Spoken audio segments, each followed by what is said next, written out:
everybody. Hello. Hello from Cincinnati. Yeah, Ross couldn't make the travel here, so we are piping him in via our wonderful advanced technology today. Thank you, Skype. And we'll get going. What you have seen so far, starting from last night, how many people here attended Freddie Sloan's talk last night? Quite a number, okay. How many people were here for Glenn Kreisberg's talk this morning? Almost everybody. And Glenn and Cameron Broughton? Okay. All three of those talks are basically the setup for this talk right here. So if you sat through those talks, each one of them have elements and themes that we're going to talk about here. So those are sort of prelude to what we're going to discuss here. So you have had sort of the learning curve. You're on the upward climb. Now we're going to hit some of the advanced stuff right now. So what we're going to talk about is essentially one area of the country in southern Ohio where there are a whole series of earthworks, effigy earthworks, big geometric earthworks, and we're going to talk about who may have built them, and then we're going to talk a little bit about what those people that built those various earthworks, what their cosmology was based on the fragmentary knowledge that's come down to us, and how that seems to be playing out in our world today. And with that, I'm going to turn this over to Ross here so that he can begin. So we'll just let him give some commentary here before we start with the slides. Ross? All right. Thank you, Jeff. I want to sort of precurse this by saying that Jeff is very much a hard-nosed scientist with some philosophy. And we can be grateful for that because of the research we do. And I, on the other hand, am kind of a dreamer.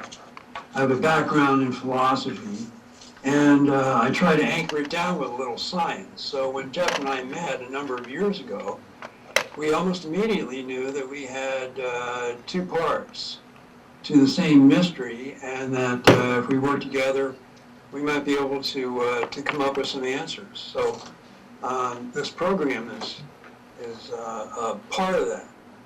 And hopefully we'll be able to introduce some new concepts today. We're going to be taking the old ones, like Jeff mentioned, some of the ones that we've already have been discussed, and take them to a different level, or at least present them in a different way.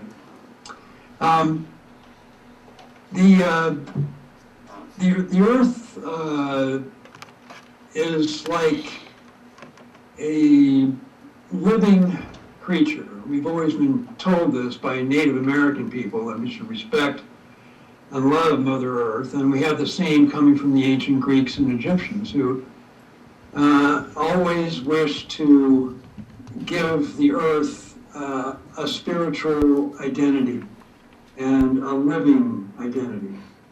And going from that angle of vision, one of the first things we realized was that the Earth's magnetic field, what we call a magnetic field, was known to the ancients as her spirit, her spiritual aura, which is pretty much a self-evident fact, but when you switch the terminologies and you get the idea that that spirit is a magnetic field, well, things change.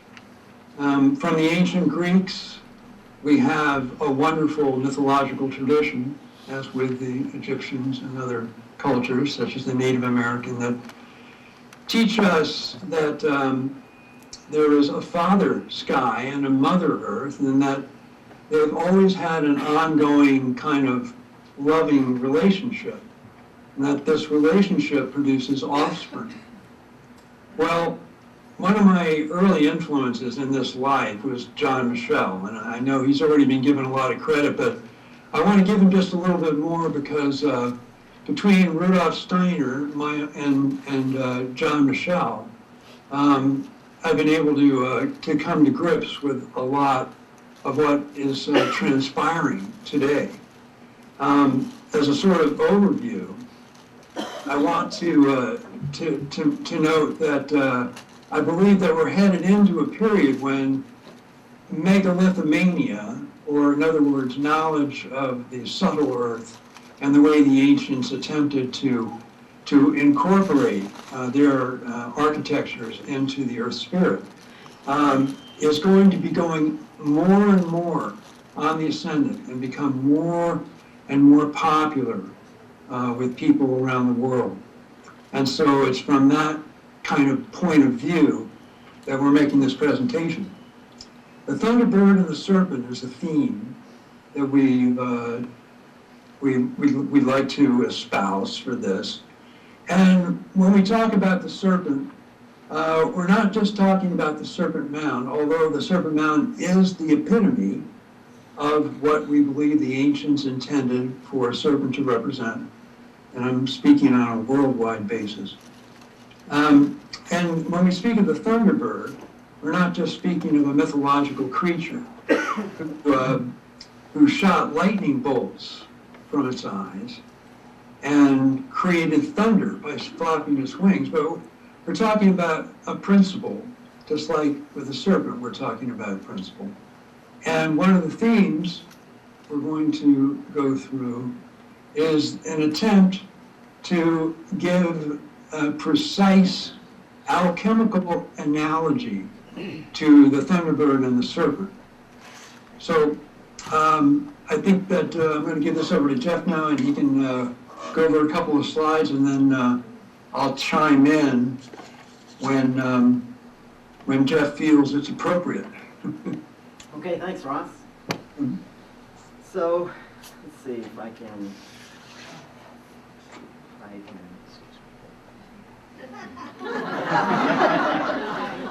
How about that? It's him and him. There we go. Ross will be the disembodied voice that you'll hear chime in. Ross, are you there? I'm still here, yeah. Okay. I see Tor's head on the screen. Tor's standing there. Okay, so let's just start out by grounding everybody a little bit on the area that we're going to be talking about. I had a map in here, but we kind of cut it for time. For those that are geographically challenged, think of the area as Ohio and some of the surrounding states, Kentucky, Indiana, over into West Virginia. This is the area where these major earthworks that we're going to be talking about were built. And in particular, in this area where Serpent Mound is, there's evidence of Native American habitation that date back to the end of the last ice age. So that's what we call the Paleo-Indian period. And that lasts up until about 8,000 BC or so. And then from about 8,000 BC to about 1,000 BC, that's known as the Archaic period. And within that, there are different, sort of attributions given by archaeologists, including the glacial cane culture. And this is where it appears that the very, very tall people known as the Allegheny people seem to have arisen from this era. And then we move into the woodland period, early and middle woodland period, where the Lenni-Lenape culture, who supplanted the Allegheny people, came in. That culture is known by many archaeologists, or was attributed as being the Adena culture. And then sort of slightly overlapping them and following them was the Hopewell culture, which lasted till about 500 AD. And then there were several subsequent cultures that moved into the Ohio Valley. One that's been known of as the intrusive mound culture, and then the Fort Ancient culture, which comes in around 1100 AD, and then the late prehistoric peoples around 1600 AD or so. And that's when white settlers, the French, began to come in there, and then later the English began to migrate into the Ohio area.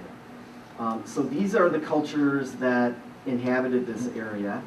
And for those that are unfamiliar with the kind of goofy way that archaeologists label things, Adena and Hopewell are not Indian names. Hopewell clearly is not. Adena actually was named for an estate by one of the early governors of Ohio, on which the mound that the archaeologists dug up was given the Adena attribution. And so they named it after the place, Adena. And Hopewell was essentially the same thing. The land on which the mounds that were dug up that were eventually labeled Hopewell for the entire culture was from the name of the person who owned the farm at the time that the excavation took place, a guy by the name of M.C. Hopewell. So those cultures are, attributed to people and places that have nothing to do with Native American culture, just so you can keep that in mind. So that's sort of the backdrop, and we'll be referencing some of these things as we go along, just so that everybody keeps that in mind. And now I want to kind of talk about, from a cosmological perspective, what the mound builders, those early and middle woodland peoples, seem to have believed, and this is a fairly simplified version of their cosmological structure, but these are sort of the bits and pieces that we managed to collect and put together. And this diagram has been adapted from a friend of Ross and mine, an archaeologist by the name of William Romaine. And he wrote a book a few years ago called Mysteries of the Hopewell. And in it, he talked about the mound builder's cosmology. But what's central to that theme is the idea of quartering time and space. So a lot of people may be familiar with Native American concepts of the four winds or the four directions.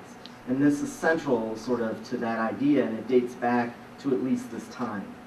And what you have is essentially the Earth's surface where we live, and then this sort of what they call kind of, you can term the axis mundi, or the world tree, which was depicted earlier in Glenn Kreisberg's talk.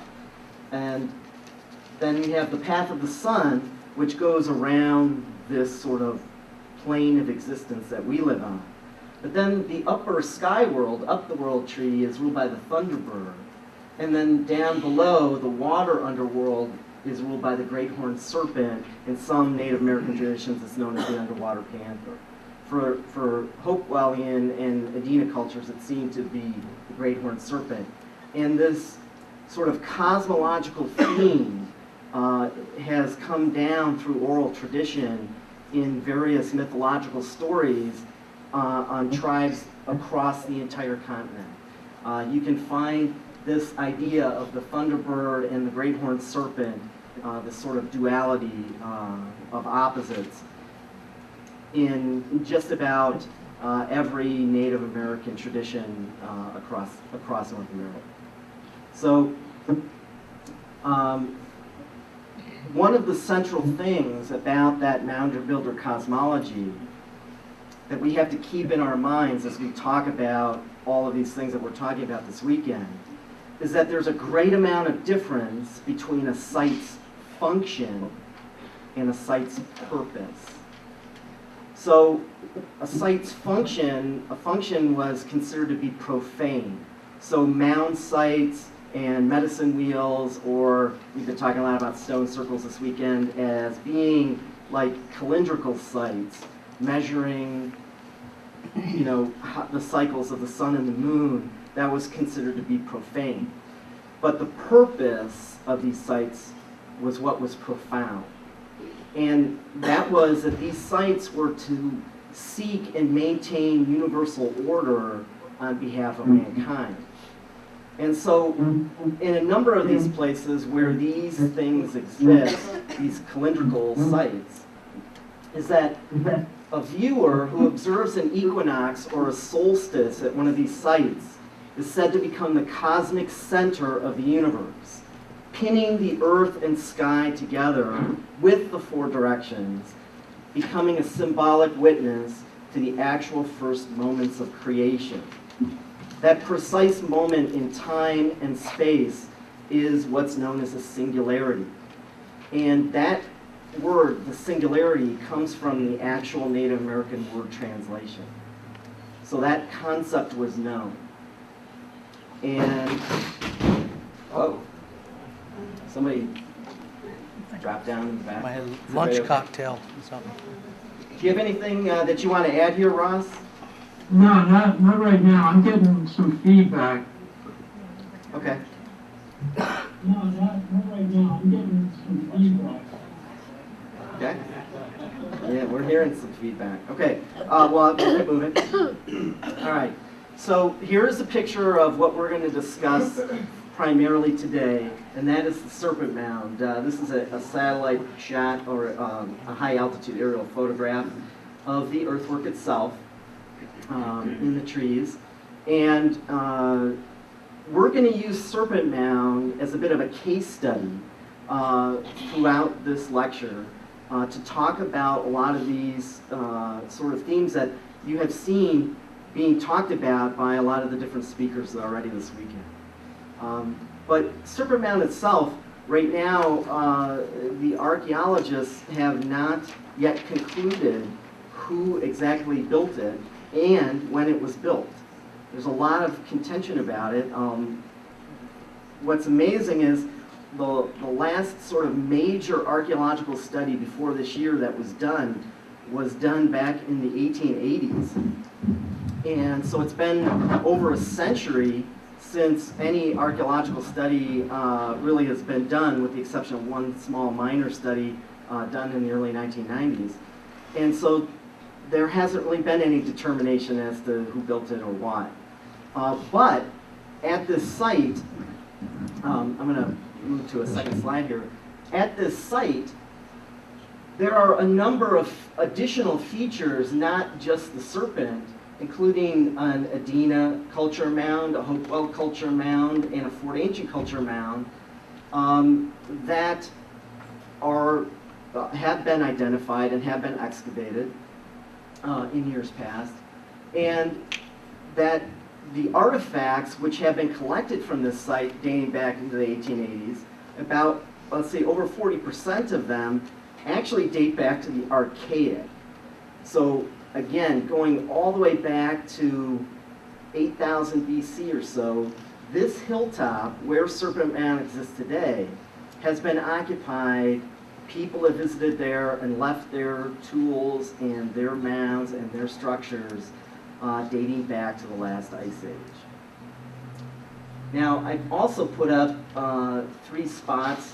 You remember Freddie Silva and Glenn Cameron both talked about springs and the importance of underground water at various sites. Serpent Mound is known to have 3 springs, and they are from 3 different types of water that we know of. And so right along here is Brush Creek, and there's another smaller creek that runs along the back, or the north side of Serpent Mound. So we have plenty of water around, we have plenty of underground water around, and as you'll see why that begins to take shape in its importance for things to come. Now this map, incidentally, it was done with anybody. There's a couple people here from Ohio. Who's here from Ohio? Just a couple people. Well, your tax money at work. The Ohio Department of Transportation several years ago embarked on a study to map all of the state highways using a new technology called LIDAR, which is light infrared. Basically, you fly over in a plane, you beam a light infrared laser down to the ground, and as the plane flies over, that laser bounces back up to a sensor on the plane, and it collects thousands and thousands of data points, giving you a true elevation of what's on the surface. Well, I realized very quickly when that study was done how that could apply to archaeology in our study of Serpent Mound. Because this road down here is Ohio State Route 73. And so when they overflew State Route 73 collecting their LiDAR survey data, they incidentally collected the data for making this map. So I got the data set for Serpent Mound, or this area, and I used some special software, and I have a background from my scientific days at Eastern Michigan University of doing remote sensing mapping work. I worked on a NASA project called the Lunar Prospector mission to map data coming back from that on the surface of the moon. And so I took that and I reconstructed the data sets, the raw data points, to create the most accurate rendition of Serpent Mound that's ever been done in terms of the mapping of the area. And I've now done this for about 60 sites around the state of Ohio, and LiDAR is becoming almost an indispensable tool of non-invasive archaeology. And so we've learned all kinds of new things about these sites just from looking at them in this perspective. So this is about as accurate a mapping as it gets. Did you want to add anything, Ross? Yeah, can you hear me okay? Yep. Yeah, I'm getting a lot of feedback. I'm wondering if I should close out and come back on. We can hear you just fine. Okay. I would say no, you're doing fine. I'll maybe come in the next. All right, we'll keep going here. Let's see. Okay. In 1887, the archaeologist Frederick Ward Putnam came to Serpent Mound and began his excavations. He was from Harvard University, from the Peabody Museum, and he dug into the Serpent. He dug up all of the 3 conical mounds that were there. He dug up a whole series of additional burials on the southern escarpment, kind of down near where that Ohio 73 runs. And one of the discoveries that he made, although he sort of downplayed it and didn't really note it very much, was that in this conical mound, which is the largest conical mound on the site, when he excavated that, he excavated this skeleton, which was missing the lower part of its legs below the knee. But measuring from here to here, that skeleton was approximately 7 feet in length, without the knees, below the knees. So this is one of the examples of the giants that seem to have inhabited much of this area, and as mounds were being dug up throughout the Ohio Valley, people were finding very large people, 7, 8 feet tall, men and women, and that they were of tremendous stature. This was a photograph, actually an old postcard from the late 1800s of the photograph that Putnam took, and it clearly says 7 feet in length on it. You won't find that really in any books today. Nobody talks about this. You won't see that when you go to the museum or anything like that. Archaeologists dismiss this kind of stuff pretty routinely, but we're finding it in many, many references. And Ross has written a book, which is now in, I forget, its 8th edition maybe, Ross, is that right? Yeah. Called A Tradition of Giants, which basically documents, 100 more examples of this happening around the Ohio Valley. Ross, do you want to add? Yeah, I can add a little bit to that because I wrote the book. Sure. Tradition of Giants was started because we were in touch with some native people who have been doing the same kind of research, specifically Vine Deloria, who is actually my mentor in this kind of Indian lore. And I subsequently met Jake Swamp as an Iroquois chief. And together, along with a friend of mine, Pat Mason, we were able to put together with a few other folks the fact that just in the Ohio Valley alone, in Ohio, Indiana, Kentucky, West Virginia, and Pennsylvania, and parts of Michigan, hundreds, literally hundreds of skeletons of people of gigantic stature were unearthed. And I bet you're asking now, well, what has this got to do with megalithomania? Well, that's one of the concepts that we want to introduce, and it's that how do these people get to be so tall and so well constructed and apparently quite comely, quite beautiful physically? Native legend says that they live to be very old as well. And, you know, after this kind of information sinks in, it begins to integrate with your mind, and you start to relate other stories you've heard about people that were very tall and lived to be very old. And so you merge into this world mythology, which, again, seems to stem from about 5,000 or 6,000 years ago, the beginning of our known history, when there were a great many more of these kinds of people. Now, what's really interesting about the Ohio Valley giants is that they're the only documentable race of giant people on the earth. The other ones have fallen into a kind of mythical folklore, or they've succumbed to archaeological disinterpretation. But in the Ohio Valley, they were able to keep their breeding stock going until the historic period, and actually beyond that. There are some people still alive among the Osage, and perhaps a couple of these southern nations that still have the very tall stature in their bloodlines. But really nothing compared to the grave evidence that we found. Not only were these people tall and well built, but they always had perfect teeth, or virtually always.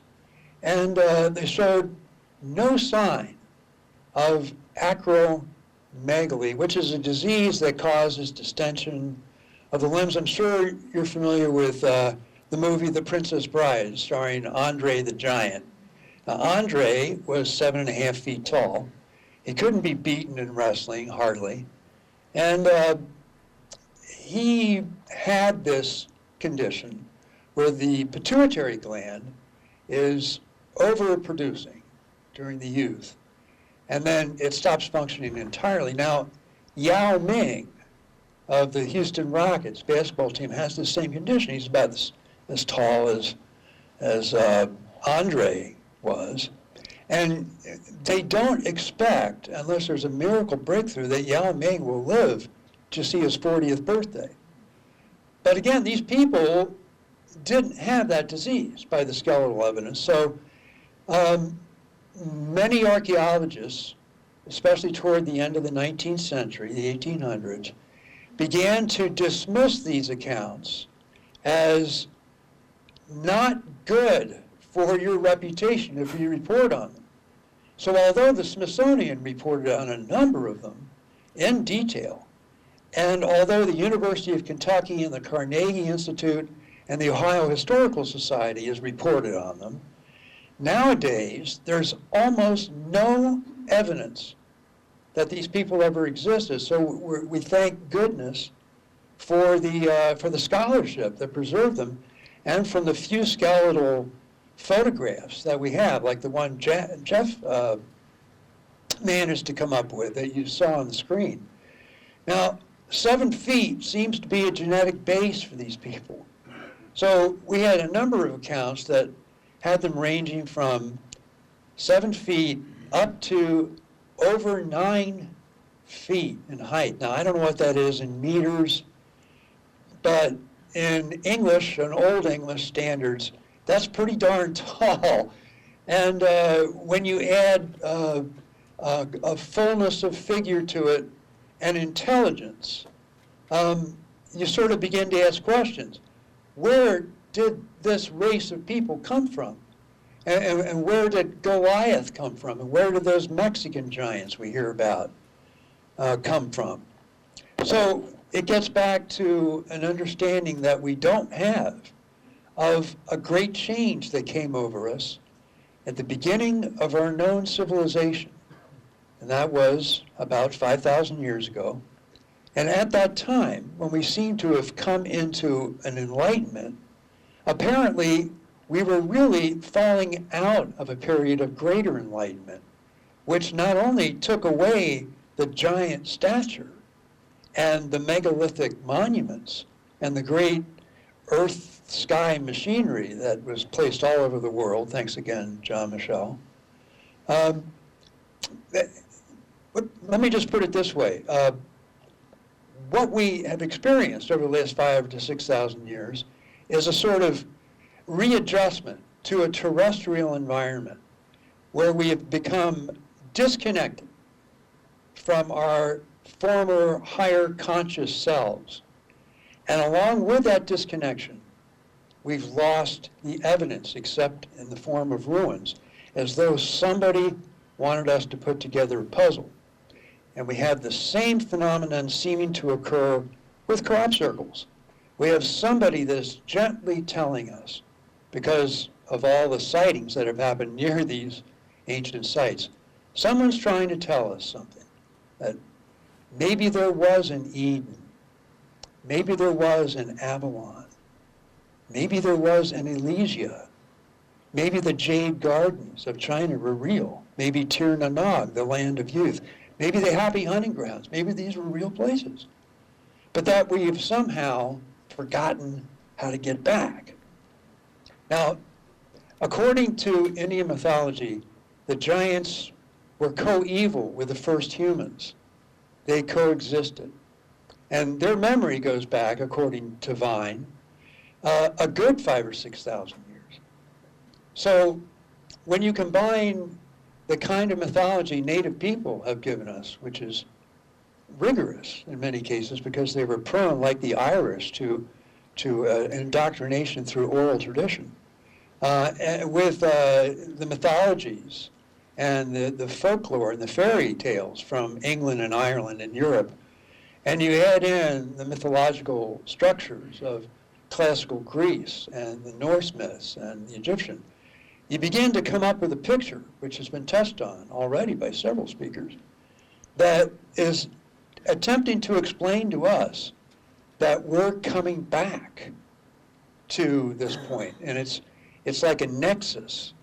And things like this conference are intended to bring that nexus, to bring us a little bit more conscious and more unified in our appreciation and our drive to reestablish this. So the next part of our talk, and I'm going to let Jeff take over again, next part of our talk is going to dissect the Serpent Mound a little bit. Okay. Thanks, Ross. Incidentally, this particular skeleton was identified by Frederick Ward Putnam as being a male estimated to have been about 35 years of age. But he still had all his baby teeth. Okay. Double set of teeth. So what we may be looking at is actually an adolescent giant at 7 feet tall. Okay. So in 1987, I mentioned archaeologist Bill Romaine. He discovered the true north-south line, which is this right here, sighted to Polaris, that runs from the center of the tail through this sort of notch in the earthwork itself. And from that, he was able to make a number of key astronomical sightings of the moon here at Serpent Mound. And then Ross was able to take that north-south line and to understand a number of the sort of complex geometries that were necessary to lay out the serpent in the way that it's laid out. And so everything sort of stemmed from this particular line being discovered, and that took place, just recently, so to speak, in the late 1980s. So Ross, do you want to explain this one? Yeah, we, now I can't see the slide, so we're on the geometry yes. slide? Yes. Yes, we are. Okay. All right, so you should be seeing the hexagonal configuration.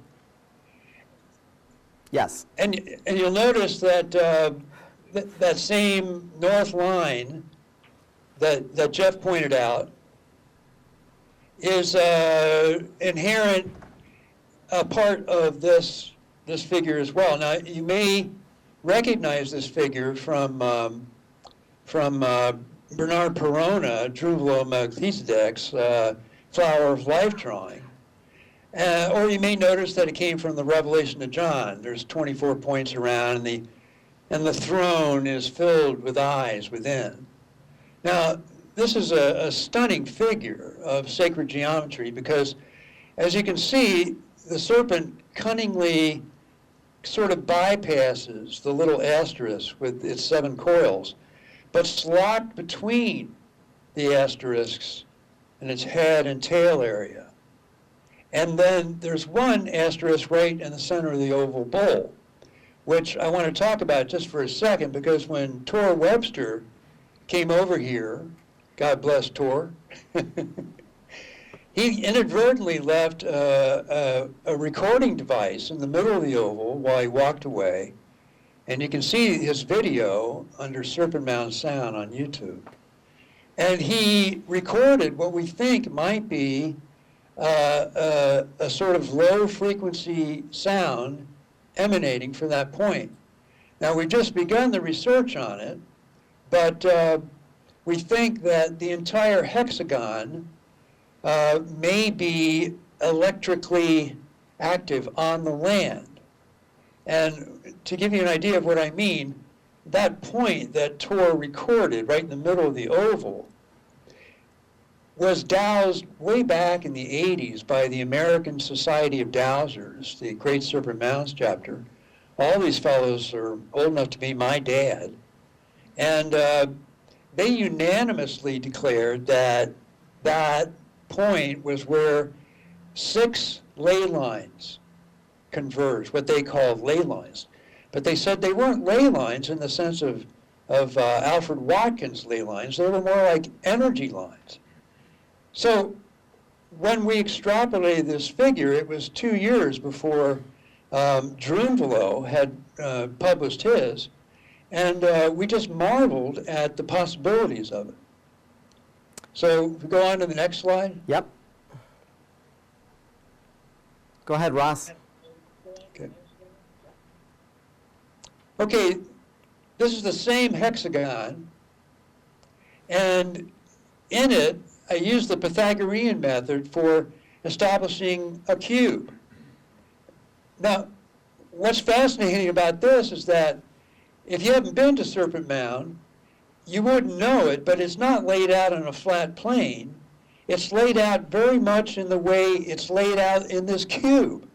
So if you start at the tail area and walk around the path, you actually go downhill just where it seems to be in the middle of the cube, and then you go back uphill, almost to the level of where the tail is by the time you get to the oval. So whoever designed it may have given it a 3-dimensional identity along with its hexagonal identity. And that's one of the more interesting features of the hexagon. Can we move on to the next one? Yep. We're there. Okay, are we there? Yes. All right. This one is a thing of beauty because you take the same hexagon and using a measure of a circle that extends out from either side of the hexagon, either one of those circles composing the Vesica Piscis is the the length of the base of the Great Pyramid at Giza. Okay, so we see a relationship between Egyptian architecture from 4,500 years ago or more and the architecture of the Serpent Mound from 5,000 years ago. So was there a common school in place of architecture that resonates on both sides of the Atlantic, a school that when we fell out of consciousness became fragmented? Okay, so this is, like I said, a thing of beauty because the serpent is in the Vesica. Vesica means bladder or fish bladder, which is the swim bladder. It's not the urinary bladder, but the swim bladder that a fish needs to keep itself righted as it moves and paddles its way through the water. It enables it to achieve speed and grace. The Vesica piscis, therefore, is recognized as kind of a symbolic area wherein the two forces, the positive feminine force and the negative masculine force, interact. And these two forces, which are likened by Sri Yukteswar, the guru of Yogananda, who was considered to be the incarnation of wisdom, are likened to omnipotent force and omniscient feeling. These are the two conditions of before anything was, before there was a Big Bang. And when these two conditions drew together, they created vibration. So from this diagram, we think the ancients who constructed the earthwork gave us to understand that the serpent represents logos, or word, or a sort of all-knowledge. Now, the Egyptians called the serpent Neheb-Ka, the serpent of many coils. And we believe that by understanding the Egyptians correctly, and that by the fact that they identified Neheb-Ka with the primal vibratory principle of creation, that we're looking at the instrument by which the unseen whirled up or roiled up the nature of the sat, or the true substance, the truth, to create the first magnetic field and subsequently matter. So philosophers don't believe that there was a Big Bang. They believe that the universe was more philosophically created out of two distinct elements, which, when they came together, formed the primary principle of creation, and that is the Logos. Okay, can we go on? Yes. We're there, Ross. All right. Now, the serpent is also designed in such a way, and we like to think that it was so clever that we really haven't been able to decipher all the information encoded in it yet. But naturally, I tried all of the most sacred geometries, and there were basically 5 of them. This is actually the third one, and it's familiar to most school children as the Pythagorean theorem. Now, in the theorem, which Pythagoras got from probably India, we don't really know, but he brought it back to Greece around 500 BC, and with it, we think he was able to explain a lot that had to do with the roots of arithmetic and mathematics as we understand it today. Now, you have to understand that Pythagoras was the first philosopher, and that either he or one of his close associates coined the name philosopher, which means philo, loving, and sophos, truth. And it's been interpreted by Manly Hall, among others, to mean in pursuit of truth with love. In other words, through the love of our hearts, and with all humility, we seek the truth. Now, science doesn't do that today. They seek it exoterically. They seek the truth by crushing matter and trying to find out where anything came from. And as a result of that, we have the best theory of where the universe came from, down to just like a cubic centimeter of matter that exploded to become the universes as we know them. But where did that little bit of matter come from? And so Pythagoras, who is an initiate, a long, long line of initiates, knew that things had to be explained more philosophically. So he may have used this template of the serpent because it bears a strong resemblance to the python that was slain by Apollo, the python that was chopped up into many parts, each part of the logos becoming a vowel or a consonant that was subsequently made into what we call the Greek alphabet. So when you take the Greek alphabet, which was developed by the Pythagoreans from my researches, in the middle part of the first anti-millennium, you see that all of the letters of the notations, and in majuscule and minuscule, if they're modified in the right way, form a picture of the Serpent Mound. So we ask, of course, where did the serpent come from? And why does it seem to be so closely connected with Pythagoras? Well, in the theorem, you have 3 squares that we see, but really the theorem is based upon a right-angled triangle. Now, that triangle, which is in blue in the center of the picture, is considered to be an ideal form of the Pythagorean theorem triangle because you can divide it by whole numbers.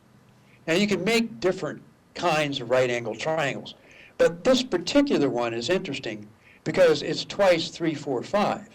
It's 6, 8, 10. Now, anyone that's read John Michel, at least his first book, knows that the square of 6 was sacred to the sun, and that the numbers they derived from it, 1 through 36, were used for systems of measure to create temples sacred to the sun. Similarly, the square of 8 was sacred to Mercury, Hermes, the god of Olympus, who sent messengers, who brought the wisdom to humankind. And then the square of 10 was sacred to the earth, to like a Demeter. But it also has a philosophical interpretation in that the square of 6 is also analogous to sulfur, which philosophers have always averred is the sunlight objectified. And the square of 8 is analogous to the element of Mercury, Hermes. And the square of 10 is analogous to the earth.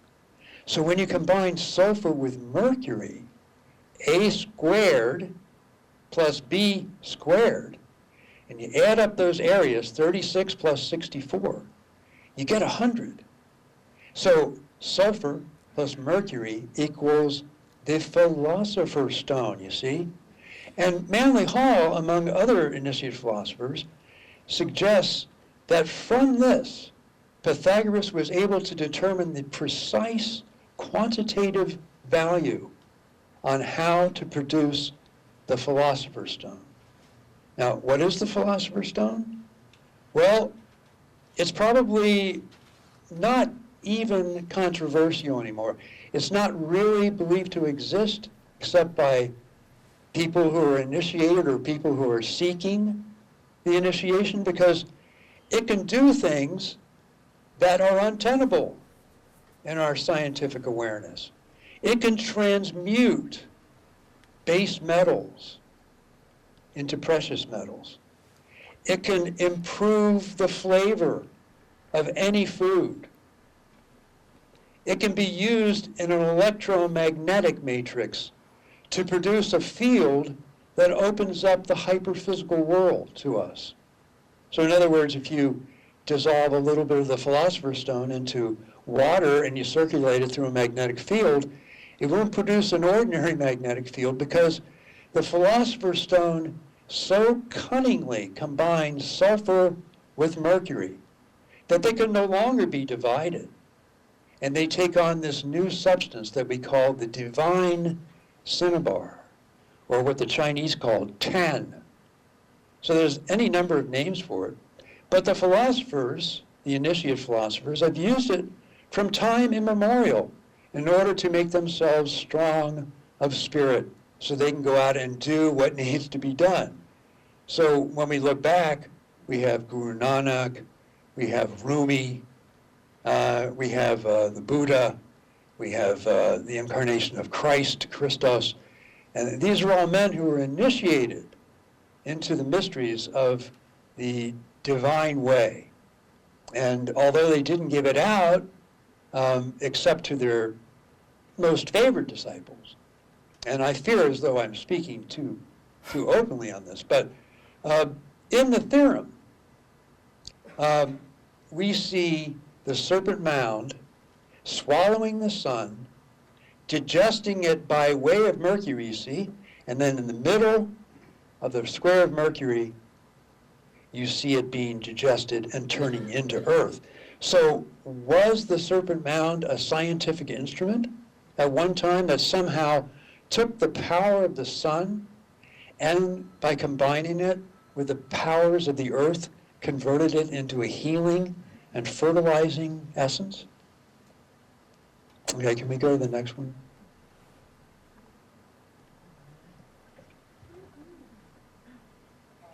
We're there, Ross. Okay, thank you. Okay, thank you. All right.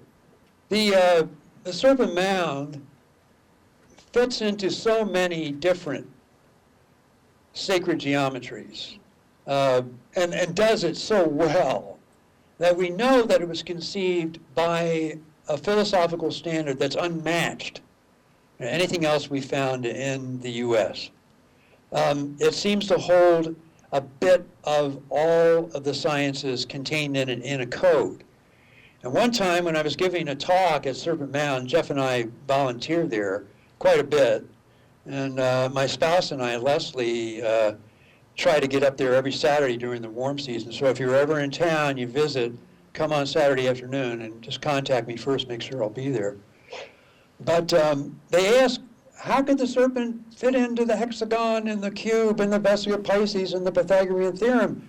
That's just nonsense. Nobody could have planned that. You're just making it up. Well, I say, no, I didn't, because the serpent, perhaps in the beginning, was planned upon the golden mean.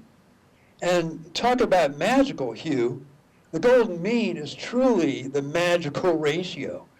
Now, the big box you see on the right that contains most of the serpent's coils, consider that as 1. And the box going to the left, consider that as 0.618. And then going from that top box down, again, you have that 1.618. Then again, from the left, 1.618. Then again, and finally, you create the golden curve. And so the serpent, being conceived on the golden curve, became a very divine creation. And therefore, it didn't take much manipulation or touching up or tweaking to get it to fulfill the philosopher's stone kind of knowledge. Now this is nothing, actually. I shouldn't say it's nothing, but when you see what Jeff is going to show next, you'll know what I'm talking about. We believe the Serpent Mound is the key to understanding all philosophy, and we also believe that it may be, at least I believe, that it may be the serpent of Eden as well as the python of Pythagoras. Okay, thanks, So could you Ross. take over, Jeff? Sure. Okay. Everybody take a deep breath. You ready? Sorry. Let's go back to our map of Serpent Mound. And this is our LiDAR map, so this is what we see today.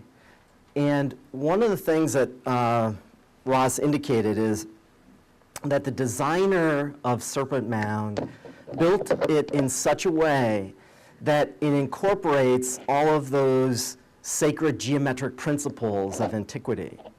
But beyond that, they laid out the serpent in such a way that it also encodes all of the major key astronomical sightings that have been found at other ancient sites around the world. So a whole series of people have worked on this dating back to the 1980s. The first alignment was made, discovered by a husband and wife amateur team named Clark Hardiman Jr. and Marjorie Hardiman. And they found the astronomical alignment with the summer solstice sunset. And right after that was when Bill Romaine found his true north line. And from that, those two discoveries, all the rest of these alignments were found, incorporated into the serpent. So you have all of the major equinox alignments, solstice alignments, and all of the key lunar alignments of the 18.6-year lunar cycle from north to south, as well as Venus alignment, all incorporated into one single unified design. And astonishingly, the design isn't just some standard circle where you put a bunch of stones out there and you can draw your lines. It's actually an iconic figure of the serpent. So try to wrap your head around trying to design an artifact and lay it out on the landscape of a recognizable thing, and then incorporate all of that geometry and all of this astronomical knowledge into one unified figure. It's very astonishing.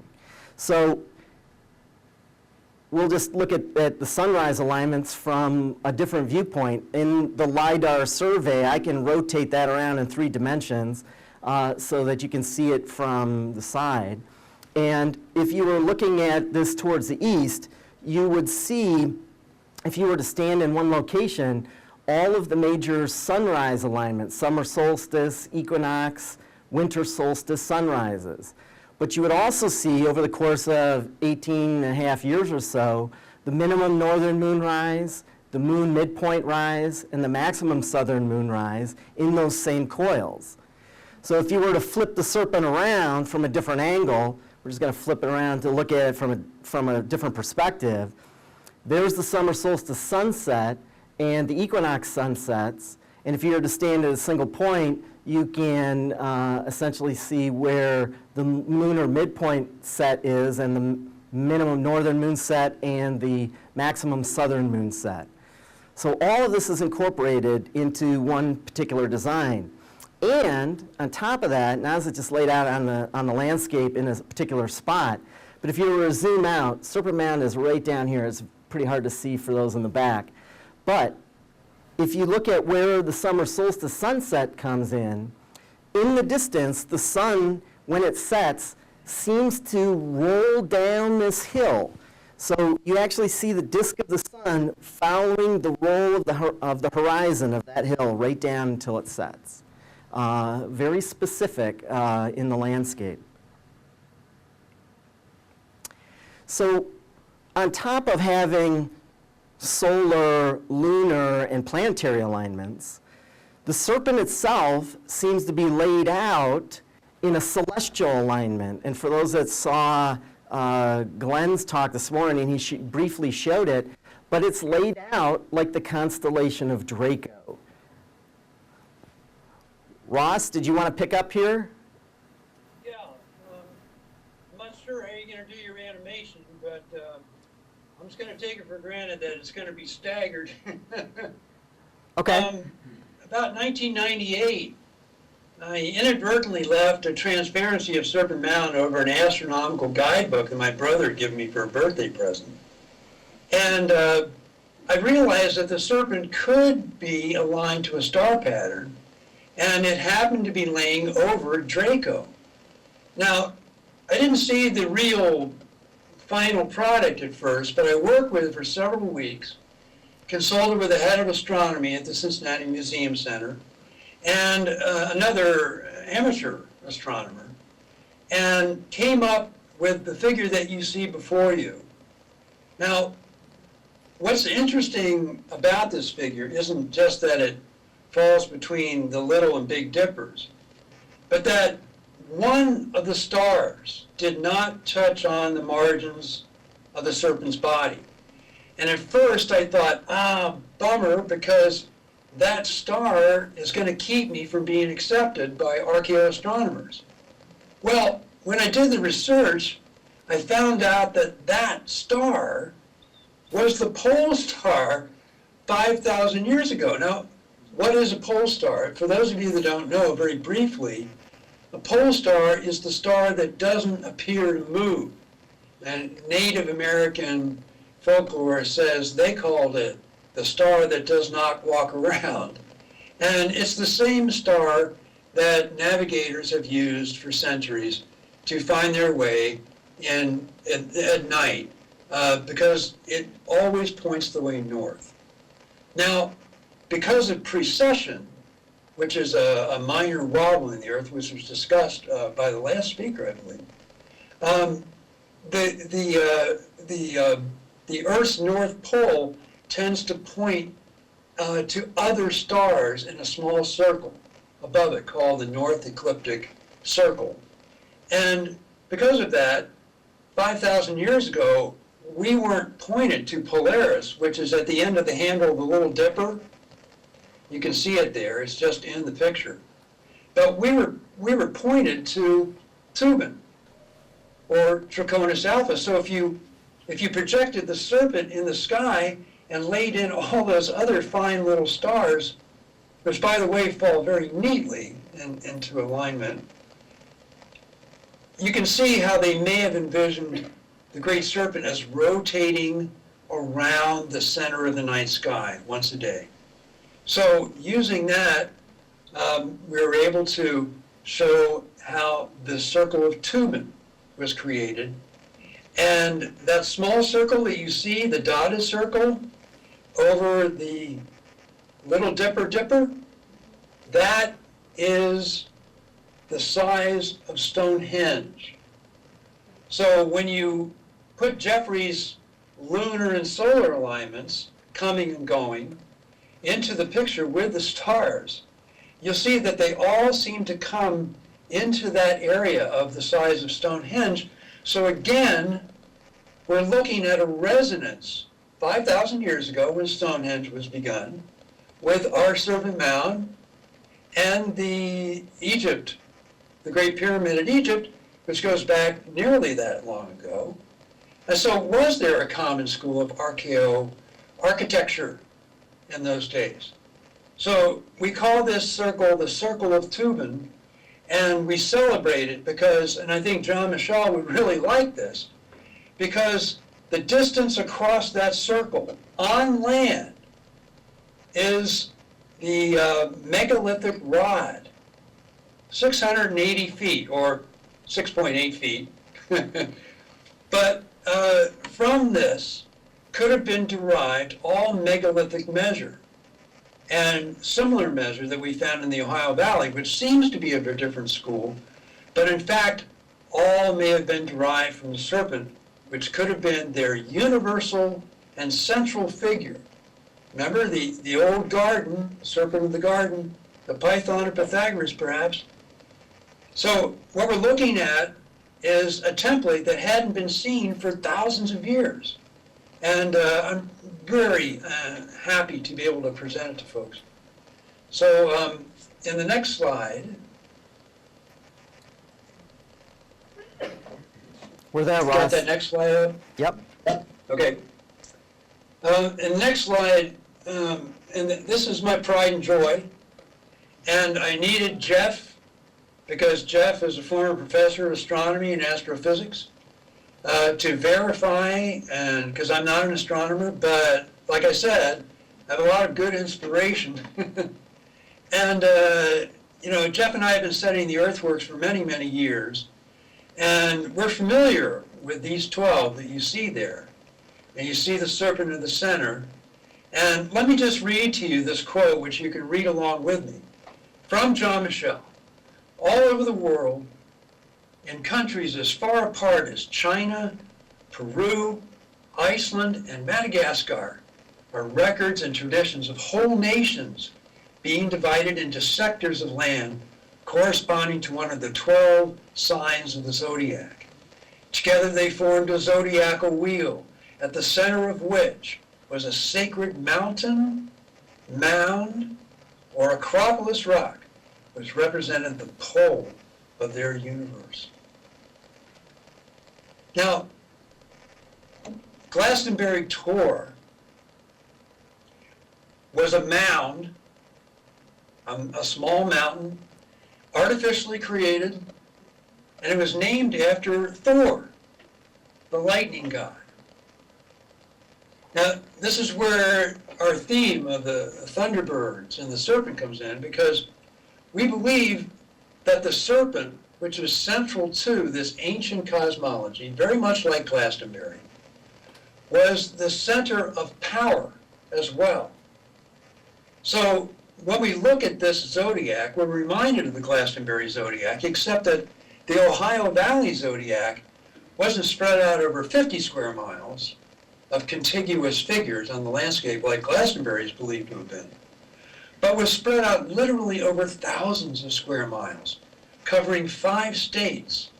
But not once were these ancient ruins, these ancient temple ruins, none of which were for burials, not once are they repeating of that section of the night sky they represent.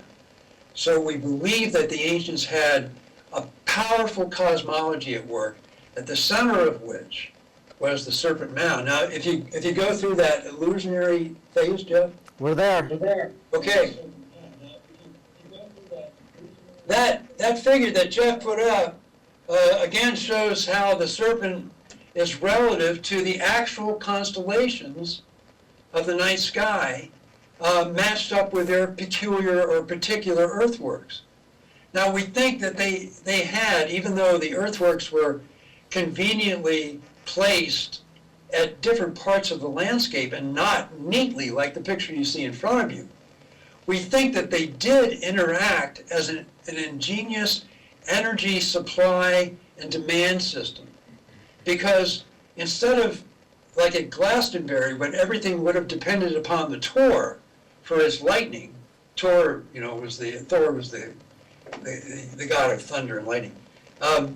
Everybody in the village of the ancient Glastonbury, the 50 square miles, would have depended upon that constant lightning strike to feed and bring alive into the astral world that picture in the landscape. Here, they were far more, let's say, ecumenical about it. They took each one of these designs and they placed them near rivers. We have 4 rivers, just like in Eden. And on each river, on each mound or hill or a mountain area where the earthwork was built, they were able to draw forth the currents of the earth.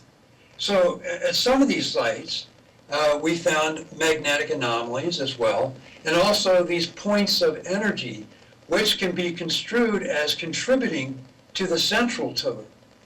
So if this has been a little abstruse, let me try to clarify it a little bit more. What we think we have here, at least in my opinion, is an ancient country, which, like Michel points out, divided the landscape to reflect the sky, which reflects Lakota, which is one of our Native American nations, Lakota philosophy, which says that the sky and the earth should be reflected. Reflected the sky, and in that reflection, they brought heaven down to the earth. And the people lived and walked among the stars. Not only that, but they had the ability to convert the energy from the magnetic field of the earth into a finely focused power, which they put through what the Cherokee refer to as the Ulanya Sut, crystals of power, or crystals that were clear but had blood red streaks running through them like filaments. Now, I believe that there was a collection of the Ulania soot, and the main or power gem, or jewel, if you will, the one that broadcast, was located at the head of the Serpent Mound. And that when it sent out its radiation, charged with the energy from the serpent's head, the other lodges were able to pick it up and support it with their own power supplies. Now that's all I want to talk about that for now, because we do have to keep moving. So, Jeff, you want to start this part and I'll finish the gatherer? Sure. Sure. Jeff, you So- want to start this part and I'll finish the gatherer? Yeah, well, there's an echo there. So I know that's a lot to kind of take in, but what we're seeing is that the Serpent Mound seems to be a figure that was planned and conceived as sort of a universal tool or template to incorporate all of the important pieces of knowledge that existed from time immemorial, basically, as far as people are considered, as we've seen it. So, actually, just for the sake of time, Ross, I think we should keep moving. One of the things that we haven't really discussed is Serpent Mound is not isolated in the landscape on its own, but it's actually in a very special landscape. Serpent Mound actually exists inside what is known as the Serpent Mound Crypto Explosion Area Natural National Landmark. It's a mouthful for the federal government, but what it is a meteorite impact which occurred about 400 million years ago. And in that meteorite impact, it fractured the rock down to a depth of 6 or 7 miles, and it created a series of magnetic anomaly highs and lows, and a series of gravity anomaly highs and lows, in which Serpent Mound sits right in between two of those gravity highs. If you can all close your eyes for a moment, I want you to picture this in your head. You're going to stand on the rim of this crater, on the southwest rim of the crater, and you're going to look over this giant circle in the landscape, which is about 5 miles across. I want you to picture yourself as a Native American at the end of the last ice age, looking in the direction of Serpent Mound, which is to the north. Now, here's the kicker. Just beyond the crater is where the glaciers stopped. And you would have been staring at a 2-mile high wall of ice. This is literally the last place on Earth you could have gone going north. And you would have come to this and seen this big giant circle in the ground, and when you went inside, you would have felt these magnetic changes and these gravity changes. It's a very special place, and it has probably not a coincidence that Serpent Mound was built inside of this meteor crater. Ross, did you want to jump in here? Yeah, this is one of the key points that we're going to try to make about the power of the serpent, and that is that in order to make a powerful world-class site begin this alchemy of digesting the sky currents in a stream of electrons with the earth currents, you want to have a really plentiful supply of earth energy.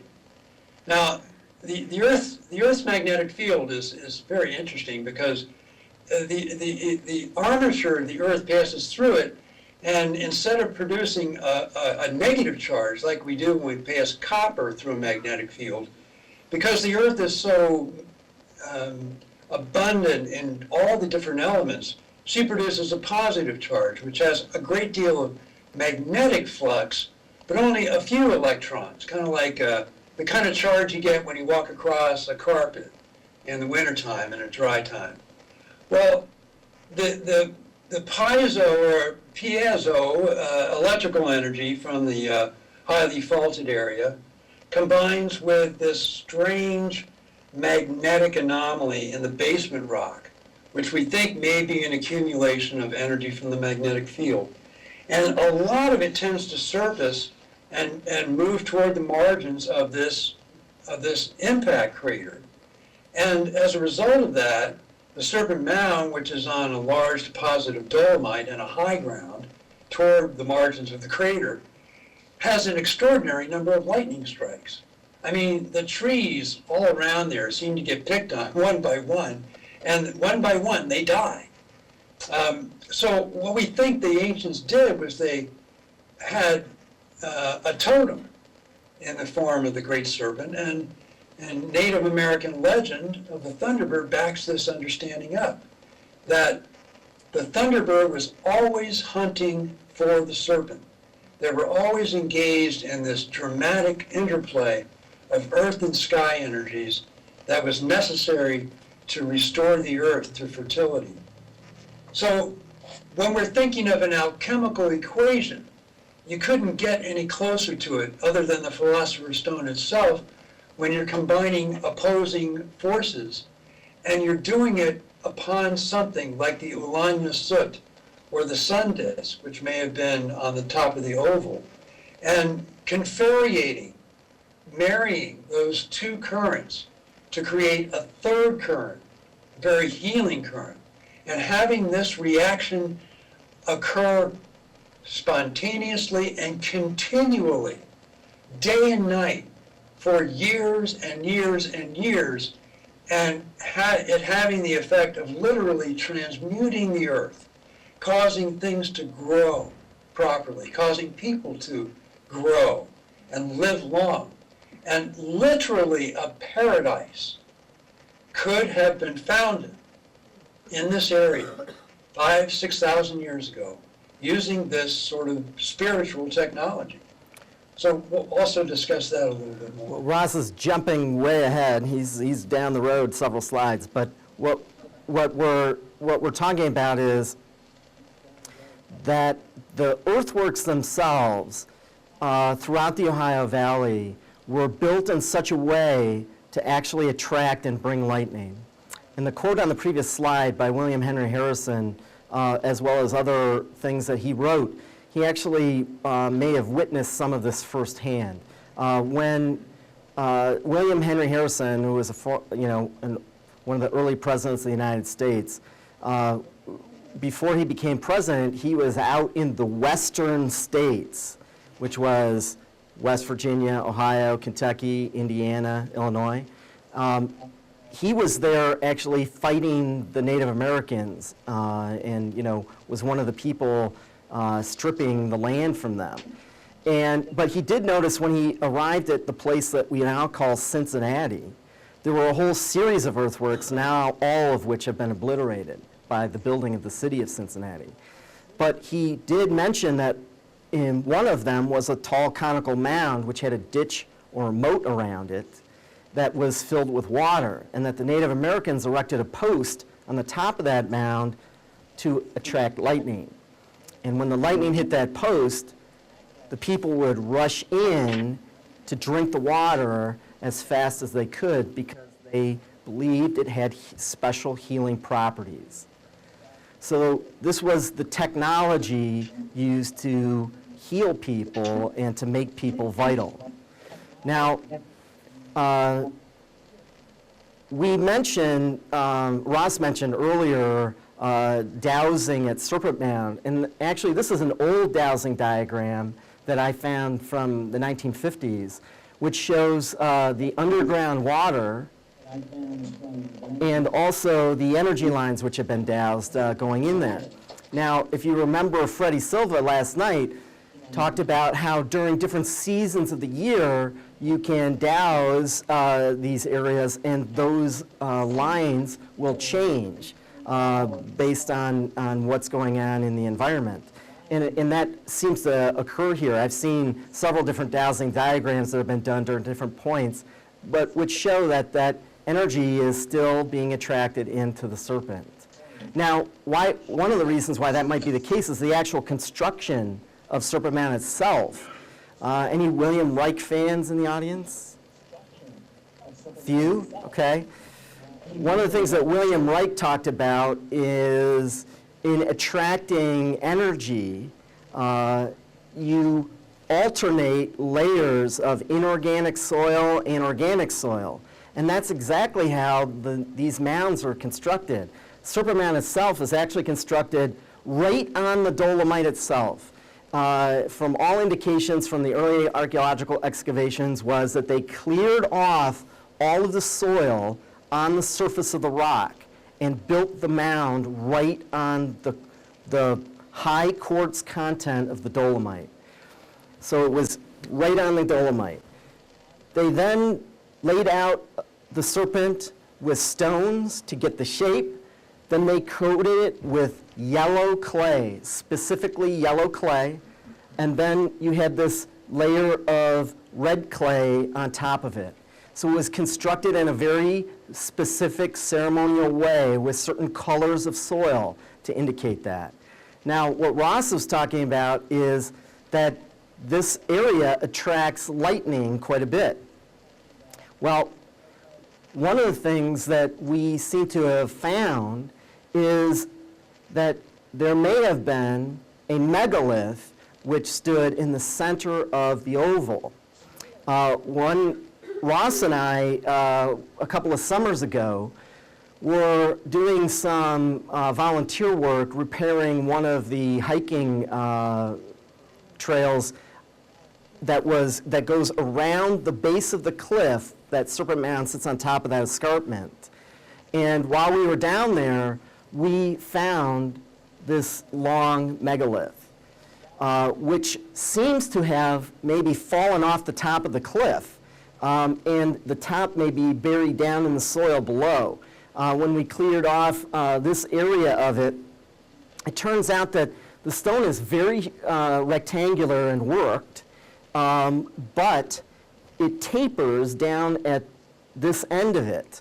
And it's what I call tuned, because you can put your ear at this end and have somebody hit it at this end, and it rings like it's hollow. Okay? So we may have had this stone on the top, just like all of the different stone sites that Freddie and Glenn and Cameron talked about, which was designed to help attract that energy, and it may have existed there. And so this picture just shows the location of it here in relation to the edge of the cliff. The oval is right up here. It's right below the oval.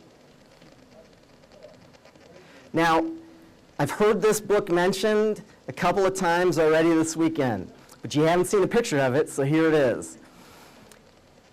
Seed of Knowledge, Stone of Plenty by John Burke and Cadge Hallberg is actually quite a landmark work, and unfortunately Burke died a year or two ago. But in it, they document very carefully how ancient earth and stone monuments around the world were built for a very practical use of amplifying that naturally occurring electromagnetic field in the earth in order to help possibly increase vitality of living things around it, including possibly crop yields. Now, Burke got his start actually looking at crop circles. He was a part of an organization that was put together, BLT Incorporated, and the B stood for Burke, L for Levengood, T for Talbot. Burke was a physicist, Levengood was a biophysicist, and Nancy Talbot was sort of like the press agent. And Burke and Levengood were getting samples of wheat and other plants from crop circles around the world, and they were looking at how the energy was affecting those crop circles, plants. And what they found was that if they germinated those seeds, because they'd been exposed to some kind of electromagnetic energy, that those seeds would grow better, they would be more vital, and they would grow faster. So Burke actually decided to test this idea at different megalithic and earthwork sites around the world. And he took seeds to these different places, left control samples at his lab from the same batch of seeds, and then germinated them. And you saw in Glenn Kreisberg's morning presentation how there were changes to the plants and how they grew, that they grew faster at after being exposed to whatever energy is at these megalithic sites and these earthworks. So this same result is being found in the energy in crop circles and in the energy of these megalithic sites. Now, Burke isn't the only one that saw a connection between crop circles and earthworks. In fact, the first person to do that was one of the first people in the modern age to study crop circles, a guy by the name of Dr. George Terence Meaden. Dr. Terence Meaden was an atmospheric physicist who was looking at crop circles that were appearing in England in the 1980s. And he wrote actually the first book on crop circles, which was called The Circles Effect and Its Mysteries. And he was looking at it from kind of a weather perspective. How does weather kind of create possibly crop circles? But one of his ideas was that it may be that since crop circles may have been happening from, forever, there have been historical reports that date back at least 500 years, that crop circles in the landscape may have been precursors to where native peoples had built their stone circles, or where they built ancient, earthworks. And subsequently, Meaden went on to stop studying crop circles, and actually, in his 60s, began pursuing his doctorate in archaeology because he began to be interested in earthworks and stone circle sites in England. I believe he finally did get it just recently. So there does appear to be this sort of intimate connection between the energy of crop circles and the energy that we're seeing in this ancient technology of these sites.